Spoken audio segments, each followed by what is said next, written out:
జై శ్రీరామ్. వ్రత వినాయక వ్రత విధానము వ్రత కల్పము. అగజానన పద్మార్కం గజానన మహర్నిశం అనేకదం తం భక్తానాం ఏకదంతముపాస్మహే. గురుర్బ్రహ్మా గురుర్విష్ణుః గురుర్దేవో మహేశ్వరః గురుః సాక్షాత్ పరం బ్రహ్మ తస్మై శ్రీ గురవే నమః. భాద్రపద శుద్ధ చతుర్థి రోజు మనకు ప్రధానంగా వినాయక వ్రత కల్పమని ఉన్నది. అందులో శమంతకోపాఖ్యానం అనేటువంటి వ్రత కథ ప్రతి మానవుడు, ప్రతి ఒక్కరూ కూడా కుల మత వర్ణ వర్గ భేదం లేకుండా అందరూ కూడా శ్రవణం చేయడం ద్వారా సంవత్సరంలో మనము కొన్ని సందర్భాల్లో మన మీద బాగా అనుమానపడుతూ ఉంటారు, నింద వేస్తూ ఉంటారు, ఒకరు అభివృద్ధి అవుతూ ఉంటారు. బాగా అభివృద్ధి అవుతుంటే ఆయనకేముంది ఎక్కడో దొరికింది అని అంటారు, లేకపోతే ఆయనకేదో అతని మీద నింద వేస్తుంటారు అన్నగా ఆయనకి ఇద్దరు లేండి అని అంటుంటారు అన్నట్టు. ఇలాంటి నిందలు పడుతూ ఉంటాయి. ఇలాంటి నిందలు పడకుండా ఉండడానికి, ఆ రోజు నీలాప నిందలు పడకుండా ఉండడానికి సంవత్సర కాలము ఈ వినాయక చతుర్థి, భాద్రపద శుద్ధ చతుర్థి రోజు ఈ వినాయక వ్రత కల్పాన్ని, శమంతకోపాఖ్యానాన్ని వినుమన్నారు. శమంతక ఉప ఆఖ్యానం. ఆఖ్యానము అంటే కథ, ఉపాఖ్యానం అంటే ప్రధాన కథ జరుగుతూ ఉంటుంది. అలా చిన్న చిన్న కథలు అలా పక్కన ఉండేటువంటివి ఉపాఖ్యానాలు అని అంటారు. ముందుగా ఈ శమంతకోపాఖ్యానానికంటే ముందుగా 5 కథలు చెప్పారు. సూక్ష్మంగా మనము ఈ భక్తి ఛానల్ ద్వారా మనం తెలుసుకునేటువంటి ప్రయత్నం చేద్దాం. మొట్టమొదటిగా గజాసుర వృత్తాంతం. గజాసురుడు తపస్సు చేశాడు. అసురుడు అంటే రాక్షసుడు, సురహ అంటే దేవతలు అని అర్థం అన్నట్టు. పరమేశ్వరుడు గురించి తపస్సు చేశాడు. పరమేశ్వరుడు ప్రత్యక్షమయ్యాడు. ఏమి వరం కావాలి అని అన్నారు. అనగానే ఎప్పుడూ కూడా నా ఉదరంలో నీవు నివసించవలను ఆత్మలింగ స్వరూపకంగా. తథాస్తు అన్నాడు. బోలాశంకరుడు కదా. అలా పార్వతి భర్త జాడ తెలవక విష్ణుమూర్తి దగ్గరికి వెళ్ళారు.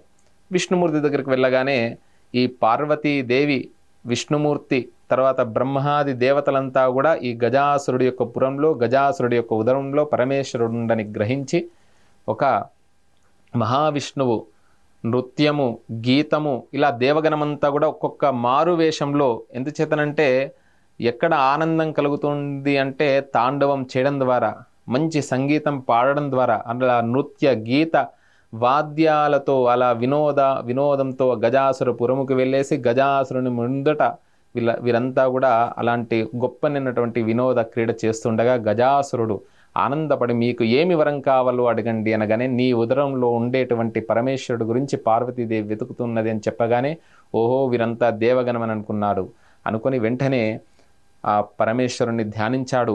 ఓం నమఃశివాయ, నమఃశివాభ్యాం నవయౌవనాభ్యాం పరస్పరాశ్లిష్ట వపుర్ధరాభ్యాం నగేంద్రకన్యా వృషకేతనాభ్యాం నమో నమఃశంకర పార్వతీభ్యాం అని ఆ పరమేశ్వరుణ్ణి స్మరించగానే వెంటనే నా యొక్క ముఖము ముల్లోకాలు పూజించే విధానంగా అనుగ్రహించుము స్వామి అని అనగానే తథాస్తు అన్నాడు. తర్వాత ఎప్పుడు కూడా దాక్షిణ్యం స్వజనే, స్వజనుల యందు దయగా ఉండాలి. శాఠ్యం సదా దుర్జనే, దుర్జనుల యందు కూడా ఎప్పుడు శాఠ్యంగా కఠినంగా ఉండాలని విష్ణుమూర్తి పరమేశ్వరుడు చెప్పారు. అప్పుడు అసలు ఇందులో గొప్ప రహస్యం ఏంటిదంటే గజాసురుడికి తెలియదా అండి, పరమేశ్వరుడికి తెలియదా, పార్వతీదేవికి తెలియదా పరమేశ్వరుడు ఎక్కడుండో విష్ణులోకానికి వెళ్ళడం ఏంటి? ఇదంతా కూడా దీనికి కారణం ఉంది. గజ అంటే గతించడం, జ అంటే జన్మకు కారణము. ఇది భవిష్యత్తులో ఏదో కారణం లేనిది ఏది జరగదు అని చెప్పి ఆ గజాసురుడు నా పూర్వీకులంతా కూడా ఈ రాక్షస జాతిలో ఉన్నారు, కావున నేను తరించాలే, కాబట్టి తరించడం ఒకటే కాదు నేను లోకానికి ఆదర్శంగా ఉండాలి, అలాంటి వాంఛితం కోరుకున్నారంట. అందుకనే ఆగమార్థంతు దేవానాం గమనార్థంతు రక్షసాం కురుఘంటా రవంతత్ర దేవతాహ్వాన లాంఛనమని ఒక్కొక్క దానికి ఒక్కొక్క విధానం. ఇప్పుడు గంట కొడుతూ ఉంటే దేవతలంతా కూడా వచ్చి కూర్చుంటారు. అదే విధానంగా ఇంకొక ప్లేట్ తీసుకొని కొడుతూ ఉంటే పితృదేవతలు వస్తారంట. అందుకనే ఊరికే ఇంట్లో కూర్చున్నప్పుడు ప్లేట్ను కొట్టడము, చెంచాతో గ్లాస్ శబ్దం చేయడము ఇవన్నీ చేయకూడదని చెప్పారన్నట్టు. అలా అనేక రహస్యాలు మన యొక్క పూజా విధానంలో వ్రతకల్పాలలో చెప్పారు అని చెప్తారన్నట్టు. అలా మొదటి కథ అయింది. రెండవ కథ ఆ మహా గజాసురుడి యొక్క శిరస్సును తీసుకొని అలా మొత్తం మీద పరమేశ్వరుడు బయలుదేరాడు. పార్వతీదేవి అందరూ అంటారు నలుగు పెట్టుకుంది పరమేశ్వరుడు వచ్చే ముందు అని అంటారు, నలుగు నుండి ఉద్భవించింది అంటారు. కాదు కాదు, స్వేదము నుండి, అంటే ఆ మట్టి నుండి వచ్చినటువంటి స్వామి, అంటే నాకంటూ ఒక చెప్పుకునేటువంటి వారు ఉండాలి అని చెప్పేసి పార్వతీదేవి తన యొక్క స్వేదం నుండి వచ్చినటువంటి అక్కడ మట్టితోని ఒక గణపతిని చేసి ద్వారం దగ్గర ఉంచింది. పరమేశ్వరుడు వచ్చాడు, అలా అడ్డగించాడు. ఈ బాలుడు ఎవరైతే శక్తియుక్తంగా ఆవిర్భవించాడు కదా ఈ బాలగణపతి, అలా చేతు అడ్డుకున్నాడు పరమేశ్వరుడు రాగానే. నా చేతునే నన్నే అడ్డుకుంటావా నా యొక్క పురంలో కైలాసంలో అని చెప్పి శిరస్సును తీసేశాడు. లోపలికి వెళ్ళాడు. పార్వతీదేవితోని లోక కళ్యాణార్థమై లోకహితార్థమై వాగీషాధ్య సుమనస సర్వార్థానం ఉపక్రవే వాగర్థావివ సంపృక్తౌ వాగర్థ ప్రతిపత్తయే జగత పితరౌ వందే పార్వతీ పరమేశ్వరు. ఇద్దరూ కూడా లోక కళ్యాణార్థం సంభాషణ చేస్తుండగా బాలుడి ప్రస్తావన వచ్చింది. ఏమి చింతించకు పార్వతి, ఆ గజాసురుడి యొక్క శిరస్సును ఉంచారు. తర్వాత ఇందులో ఇంకొక రహస్యం కూడా ఉంది. ఉత్తరం దిక్కున దున్నపోతు కూడా తలపెట్టుకొని పండుకోదంట. మనకు వాస్తుశాస్త్ర రీత్యా అక్కడ నుండి కొన్ని ఆ పవనాలు బాగా వీస్తూ ఉంటాయి, అనారోగ్యం అవుతాము. అందుకనే ఉత్తరం వైపు ఉన్నటువంటి శిరస్సును తెచ్చి పెట్టండి అంటే ఆ గజాసురుని యొక్క శిరస్సును పెట్టించారు. అలా శివశక్తులతోని ఏర్పడినటువంటి ఈ మహాగణాధిపతి అని చెప్పారు రెండో కథలో. మూడో కథకు వచ్చేసరికి గానాధిపత్యము అంటే మా దేవతలంతా కూడా మాకు ఒక అధిపతి కావాలి, మాకు ఎటువంటి విఘ్నాలు లేకుండా మాకు ఒక అధిపతి కావాలి అని అంటే గానాధిపత్యాన్ని ఇచ్చేటువంటి సమయంలో ఈ గణపతికి ఇద్దాం, పెద్దవాడు కదా గణపతికి ఇద్దాం అనేటువంటి సందర్భంలో అప్పుడు కుమారస్వామి వారు వచ్చేసి అన్నయ్యకి తనకెలా ఇస్తారు, అతను అడుగు తీసి అడుగు వేయలేడు, అలా లంబోదరుడు అని ఈ విధానంగా చెప్పగానే పార్వతీ పరమేశ్వరులు పరీక్ష చేస్తారు. ఎవరైతే ముల్లోకాలు తిరిగి వస్తారో, ఎవరైతే పుణ్యక్షేత్రాలు సందర్శించి వస్తారో, ఎవరైతే పుణ్య నదులలో స్నానం ఆచరిస్తారో వారికి గానాధిపత్యాన్ని ఇస్తామనగానే అప్పుడు గణపతి వచ్చి పార్వతీ పరమేశ్వరులకు నమస్కారం చేసుకున్నారు. వెంటనే అష్టాక్షరి మంత్రాన్ని ఉపదేశించారు. కుమారస్వామి బయలుదేరారు తన యొక్క నెమలి వాహనం మీద. పుణ్య క్షేత్రాలకు వెళ్ళే సమయంలో ఒక ప్రదక్షిణ చేసుకున్నాడు మహాగణపతి తల్లిదండ్రులకి. చేసుకోగానే ముందుగా గణపతి వస్తున్నట్టు కనబడ్డాడు. పుణ్యక్షేత్ర సందర్శనం చేసుకున్నట్టు కుమారస్వామి వారికి పుణ్య నదులలో ముందుగా తనకంటే ముందుగా కనబడ్డాడు మహాగణాధిపతి. అలా భూమండలమంతా కూడా తిరిగి వస్తున్నట్టు కనబడ్డాడు. చూసారా, మాతృదేవోభవ పితృదేవోభవ అనేటువంటి అంశాన్ని తల్లి తండ్రి తర్వాతనే ఏ దైవమైనా కూడా మాతృవత్ భూషట్కేన ప్రదక్షిణ కాశీయాత్ర యుతేన చ సేతు స్నాన శతైర్యశ్చ తత్ఫలం మాతృవందతే. నువ్వు పుణ్యక్షేత్రాల సందర్శనం చేసిన దానికంటే, పుణ్య నదుల్లో స్నానం ఆచరించిన దానికంటే, నువ్వు ఎన్నో గొప్పగా దానాలు చేసిన దానికంటే తల్లిని తండ్రిని దైవంగా ఆచరించమని ఈ వ్రతకథ అనేటువంటిది చెబుతుంది. అప్పుడు గణాధిపతికి ఆధిపత్యాన్ని ఇచ్చారు. ఇచ్చిన తర్వాత మహాగణాధిపతి మొహమాటస్తుడు కదా, కొంతమంది పిల్లలు మొహమాట పడుతూ ఉంటారు. సకల దేవతలు ఇచ్చినటువంటి ఈ నాలుగో కథలోకి వచ్చేసరికి అన్ని కుడుములు, తర్వాత మోదకాలు ఇవన్నీ కూడా తీసుకున్నాడు అన్నట్టు. ఆ స్వామివారు ముదాకరాత్తమోదకం సదా విముక్తి సాధకం కళాధరావతంసకం విలాసిలోకరక్షకం అనాయకైకనాయకం వినాశితే భదైత్యకం నతాశుభాశునాశకం నమామితం వినాయకం. ఆ మోదకం ద్వారా ఆనందపడి సదా విముక్తి, మనకు అంతఃపరంగా ఉన్నటువంటి శత్రువులు తొలగిపోతారు, అన్ని బాధలు తొలగిపోతాయని చెప్తారు. అనాయకైక నాయకం, ఆ వినాయకుడు విశేషమైనటువంటి నాయకులకే నాయకుడైనటువంటి ఆ మహాగణాధిపతి అలా పార్వతీ పరమేశ్వర దర్శనార్థమై వచ్చాడు అందరి దగ్గర. పిల్లవాడు ఏ విధానంగా తనకు మొదటి బహుమతి వస్తే తల్లి తండ్రికే కదా చెప్పుకునేటువంటిది, మనం కూడా ఎవరికి చెప్పుకోకూడదు. మొట్టమొదటిగా తల్లి తండ్రిని చూసినటువంటి వాడే తరిస్తాడు అని చెప్పారన్నట్టు శాస్త్రంలో. అలా పార్వతి పరమేశ్వరు దగ్గరికి రాగానే చంద్రుడు ఎవరైతే ఉన్నారో అతను హసితం చేశాడు.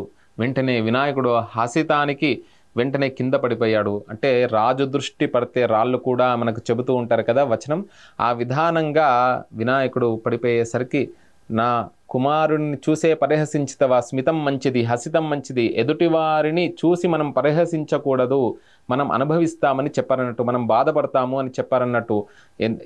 నిన్ను ఏ విధానంగా ఆత్మవత్ అంటే నిన్ను ఏ విధానంగా దర్శించుకుంటావో ఎదుటి వారిని కూడా అలాంటి దర్శనాన్ని చేయని చెప్పారు. అప్పుడు చంద్రుడికి ఎవరైతే చంద్రుడిని చూస్తారో, అంటే నీ ద్వారా ఇలా జరిగింది కదా, అందరూ కూడా నీలాప నిందలు పడుదురుగాక అని అన్నారు. అప్పుడు ఋషిపత్నులకు దేవ లోకమంతా కూడా చంద్రుడిని చూడండి ఎవరు కూడా ముందుకు సాగరు కదా, అలా నీలాప నిందలు పడుతూ ఉంటే అప్పుడు దేవతాగణమంతా వచ్చి మహాగణాధిపతికి మరల శక్తిని ప్రసాదించగా అప్పుడు మహాగణాధిపతి పార్వతీదేవి ఒడిలో కూర్చొని ఆ అల్లారు ముద్దుగా చూసుకుంటున్నటువంటి మహాగణాధిపతిని ఎంతో ఆనందంగా ప్రేమిస్తూ ఉన్న సమయంలో అప్పుడు మిగతా ఋషిగణమంతా కూడా అంటారు, ఈ భాద్రపద శుద్ధ చవితి రోజు ఎవరైతే చంద్రుణ్ణి చూస్తారో వారికి నీలాపనింద అంటే చెయ్యని తప్పుకు వారు నింద పడుతుంటారని అనుగ్రహించింది. అలా కొన్ని రోజుల తర్వాత అప్పుడు మనకు ఈ 4వ కథ తర్వాత 5వ కథలో శమంతకోపాఖ్యానం. శ్రీకృష్ణ పరమాత్మ త్రేతాయుగం నాటి స్వామి రాముడే కృష్ణుడిగా అవతరించాడు ద్వాపరయుగంలో. అలా శ్రీకృష్ణ పరమాత్మ ఒకానొక సమయంలో సత్రాజిత్తు తమ్ముడు ప్రసేనజిత్తు సూర్యుడి గురించి బాగా తపస్సు చేశాడు. ఇక్కడ కూడా కోనార్క్ అని అంటాం కదా, అర్క పుష్పం సమర్పయామి అని అంటాం అన్నట్టు 21 పత్రాల్లో కూడా వస్తుంది. అర్క అంటే సూర్యుడికి సంబంధించినటువంటి పత్రం, అది జిల్లెడు పత్రం, అది గణపతికి కూడా ఇస్తుంటారు, ఎన్నో ఔషధులకు పనిచేస్తూ ఉంటుంది. అలాంటి ఆ సూర్యుడి గురించి బాగా తపస్సు చేయగా అవి ఎక్కడ పడితే మనం మొలక పెట్టనవసరం లేదు, అవి వస్తూ ఉంటాయి. చాలా గొప్ప ఔషధి గుణాలు ఉంటాయి అందులో. అలా మోకాళ్ళ నొప్పులు కానివ్వండి, ఇలా ఒంటి నొప్పులు కానివ్వండి, అలాంటి వాటికి పనిచేస్తుంది అంటారు. ఆ సమయంలో సత్రాజిత్తు సూర్యుడి గురించి తపస్సు చేశాడు. ఎందుకంటే భాస్కరాయ నమః సూర్యాయ నమః, ఎవరైతే సూర్యోదయానికి ముందుగా నిద్రలేస్తారో ఋషి స్నానం అంటారు, అతను తప్పకుండా విజయాన్ని సాధిస్తారంట. ఇంకా మానవ స్నానం అంటే 6 లోపల, దానవ స్నానం తర్వాత 7 తర్వాత చేస్తారో వారు ఎప్పుడూ కూడా సోమరులాగా. అందుకనే భండాసుర, భండు అంటే ఎవరో కాదు, మనలో ఉండేటువంటి సోమరు, కడుపు నిండా తిని కంటి నిండా నిద్రపోతూ సోమరులాగా ఉంటారు కదా. ఈ గుణాలను తొలగించడానికే ఈ అమ్మవారు కానివ్వండి, స్వామివారు కానివ్వండి, ఈ ఆరాధనలు చెప్పారన్నట్టు. అలా సూర్యుడి గురించి తపస్సు చేస్తే మనకు కావలసింది లభిస్తుంది. అలా సూర్యుడి గురించి తపస్సు చేయగా శమంతకమని లభించింది. అది ఒక రాజ్యము కాదు, కొన్ని రాజ్యాలను పరిపాలించే విధానంగా సంపదను ప్రసాదిస్తుంది. అలా ప్రసేనజిత్తు సత్రాజిత్తు దగ్గరికి తీసుకురాగానే అప్పుడు వెంటనే అనుకుంటాడు సత్రాజిత్తు, శ్రీకృష్ణ పరమాత్మ వచ్చి ఇది నీ దగ్గర ఉండడం మంచిది కాదు, ఇది మహారాజు గారి దగ్గర ఉంటే బాగుంటుంది అనగానే వెంటనే సత్రాజిత్తు ఇతన్ని నా దగ్గర ఉంటే ఈ మనని తీసుకుంటాడు అనే భావంతోనే ఆ సత్రాజిత్తు తనకంటే బలవంతుడైనటువంటి ప్రసేనజిత్తుకి ఇచ్చాడు. అప్పుడు శ్రీకృష్ణ పరమాత్మ ఒకానొక సమయంలో అనుకోకుండా ఆ వెండి గిన్నెలో క్షీరాన్ని స్వీకరిస్తూ ఉంటే, తాగుతూ ఉంటే అందులో భాద్రపద శుద్ధ చవితి రోజు చంద్రుడి యొక్క ప్రతిబింబాన్ని చూశాడు. ఓహో, ఈరోజు భాద్రపద శుద్ధ చతుర్థి, ఈరోజు చూడడం ద్వారా ఎలాంటి నింద కలుగుతుందో అని అనుకున్నాడు. అంతలోపలనే ప్రసేనజిత్తు కనబడతలేడు. వెంటనే సత్రాజిత్తు మణి గురించి ప్రసేనజిత్తును సంహరించాడు. ఈ కృష్ణ లీలా స్వరూపుడు శ్రీకృష్ణ పరమాత్మ అని చెప్పి అలా నింద వేశాడు. వెంటనే ఎవరైతే ఉన్నారో కొంతమందిని తీసుకొని ఆ శ్రీకృష్ణ పరమాత్మ తనతో సహా అరణ్యానికి ప్రసేనజిత్తును వెళ్ళాడు. అప్పుడు ఆ సమయంలో ప్రసేనజిత్తుని ఒక సింహం సంహరించింది. ఎందుచేతనంటే అతని మెడలో ఉన్నటువంటి ఆ శమంతకమని ఒక మాంసపు ముద్ద అనుకొని సంహరించి ఆ సింహం ఆ మణిని తీసుకొని జాంబవంతుడు ఉన్నటువంటి గుహలోకి వెళ్ళింది. వెంటనే ఈ సింహపు అడుగు జాడలు చూస్తూ శ్రీకృష్ణ పరమాత్మ కూడా అక్కడికి వెళ్ళాడు.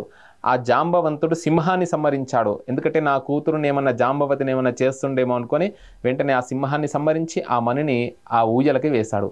శ్రీకృష్ణ పరమాత్మ ఆ గుహలోకి వెళ్ళగానే ఆ చీకటిలో లీలా మానుష విగ్రహుడు పుంసాం మోహన రూపాయ అంటే ఆ రామచంద్రస్వామి వారే కృష్ణుడిగా అవతరించాడు కదా. ఆ కృష్ణుడి యొక్క కాంతికి జాంబవంతుడు వెంటనే ఆ కృష్ణ పరమాత్మతోని మల్ల యుద్ధం చేశాడు. కొన్ని సంవత్సరాల పాటు, అంటే మనకు కొన్ని యుగాలు అన్నట్టు, అలా కొన్ని రోజులు అంటే మనకు కొన్ని సంవత్సరాలు యుగాలు అని అర్థం వస్తుంది. అలా చేయగా అప్పుడు అనుకున్నాడు, అలసిపోయాడు జాంబవంతుడు. ఓహో, ఇతను పుంసాం మోహన రూపాయ, పురుషులకే మోహన రూపుడు రామచంద్రస్వామి వారు. త్రేతాయుగంలో సీతా అమ్మవారిని తప్పించి ఎవరిని కూడా స్పృశించలేదు, ఎవరిని కూడా దగ్గరికి రానియలేదు. జాంబవంతుడి కోరిక ఏంటిదంటే ఇతనితోని యుద్ధం చేస్తే రాముణ్ణి స్పృశిస్తాను. ఇప్పుడు త్రేతాయుగంలో కాదు, ద్వాపర యుగంలో నేను కృష్ణ పరమాత్మగా అవతరిస్తాను, అప్పుడు నీకు అవకాశం అని అన్నాడు. అలా వెంటనే ఆ జాంబవంతుణ్ణి జాంబవంతి ఎవరైతే ఉన్నారో వివాహం చేసి ఆ మణిని కూడా ఇచ్చారో ఆ మణిని తీసుకొని పోయి సత్రాజిత్తుకి ఇచ్చి, ఆ సత్రాజిత్తుకి ఇవ్వడం ద్వారా స్వామి కృష్ణ పరమాత్మ నీలాంటి పరమాత్మకి ఈ నీలాపనింద తప్పలేదు, మరల మా పరిస్థితి ఏమిటి అని మిగతా ప్రజలంతా కూడా అడిగితే ఈ శమంతకోపాఖ్యానం ఎవరైతే విని అక్షతలు వేసుకుంటారో వారికి నీలాపనిందలు రావు అని ఈ 5వ వ్రతకథలో చెప్పారు. ఆ శమంతకోపాఖ్యానం వినడం ద్వారా వరసిద్ధి వినాయక చతుర్థి రోజు చాలా గొప్పనైనటువంటి అంశాలున్నాయి. ఈ వినాయక వ్రతకల్పంలో అనేక రహస్యాలు ఉన్నాయి. తప్పకుండా వినాయక వ్రతాన్ని చిన్న పిల్లల నుండి పెద్దల వరకు 4 ఆశ్రమ ధర్మాల వారు ప్రతి ఒక్కరూ కూడా మహాగణాధిపతిని ఉదయం లేవగానే గణపతిని చూసిన తర్వాతనే ముందుకు వెళ్ళాలి. సుముఖాయ నమః, ఎవరి ముఖం చూస్తే మనకు క్షేమం జరుగుతుందో అలాంటి ముఖాన్ని చూడాలి. ముఖం అంటే సంస్కృతంలో నోరు, వాక్కు అనే అర్థం అన్నట్టు. అనేక గణపతి రూపాన్ని చూస్తే పెద్ద చెవులు ఏంటిదంటే చాటంత చెవులు అంటారు కదా. శూర్పకర్ణాయ నమః, శూర్పం అంటే చేట, అంటే ఎక్కువగా వినాలి, శ్రవణం చేయాలని చెప్పారు, తక్కువగా మాట్లాడాలని చెప్పారు. అవిచార్య వక్తవ్యం, ఎప్పుడు గణపతి కరము అని పేరు అన్నట్టు చేతు వేసుకుని ఉంటారు ఆ మహాగణాధిపతి. తక్కువగా మాట్లాడడం. అవిచార్య వక్తవ్యం సువిచారితం కించ తత్రైవ వక్తవ్యం యత్రోక్తం సఫలం భవేత్ అని చెప్పి ఆ మహాగణాధిపతిలో లంబోదరుడు అందులో అనేక విద్యలు, మొత్తం బ్రహ్మాండమంతా కూడా తన ఉదరంలో ఉందనేటువంటి సంకేతము. విద్యారంభే వివాహే చ ప్రవేశే నిర్గమే తథా సంగ్రామే సర్వకార్యేషు విఘ్నస్తస్య నజాయితే. ఆ వరసిద్ధి వినాయక స్వామిని ఆరాధించడం ద్వారా ఇలాంటి అనుగ్రహం కలుగుతుంది అని వ్రతకథలో చెప్పారు. జై శ్రీరామ్. అందరికీ వరసిద్ధి వినాయక వ్రత కథ విన్నటువంటి వారందరికీ కూడా జయము జరుగుగాక అని చెప్పేసి జై శ్రీరామ్.